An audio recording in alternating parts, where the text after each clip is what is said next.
মহিলার ঝুলন্ত দেহ উদ্ধারের ঘটনায় ম্যাজিস্ট্রেট পর্যায়ের ময়নাতদন্ত শুরু হলো। বুধবার এক মহিলার ঝুলন্ত দেহ উদ্ধার হয় পানাগড় বাজারের পেট্রোল পাম্প সংলগ্ন এলাকায়। মৃতার নাম নেহা কুমারী, বয়স 22 বছর।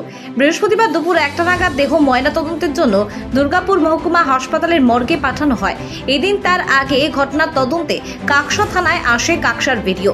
পরিবারের সদস্যরা জানিয়েছেন, বুধবার দুপুরে সে ঘরের ভিতরে ঢুকে দরজা লাগিয়ে দেয়। তারপরে তার শাশুড়ি ডাকাডাকি করেও তার কোনো সাড়া না পেয়ে প্রতিবেশীদের খবর দিলে দরজা ভেঙে ভিতরে ঢুকে সকলেই দেখেন নেহা একটি ওড়না দিয়ে ঝুলন্ত অবস্থায় রয়েছে।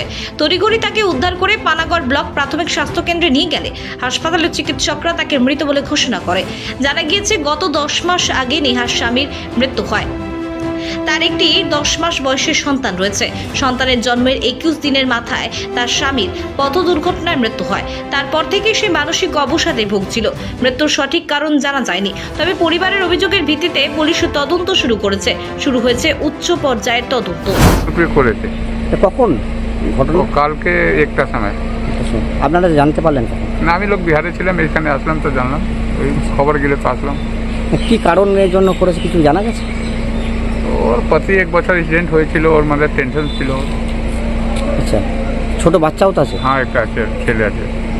আমি লোকদের আমাদের কাছে থাকে, দেখাশোনার দায়িত্ব এখন হ্যাঁ হ্যাঁ হ্যাঁ আপনারা করছেন? হ্যাঁ, আমাদের দেখতে।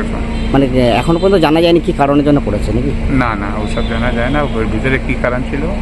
হ্যাঁ, কত বয়স কত হবে? ওটা 20-22 হবে, 20-22 বছর হবে। এখন কি মানে পোস্টমর্টম? হ্যাঁ হ্যাঁ।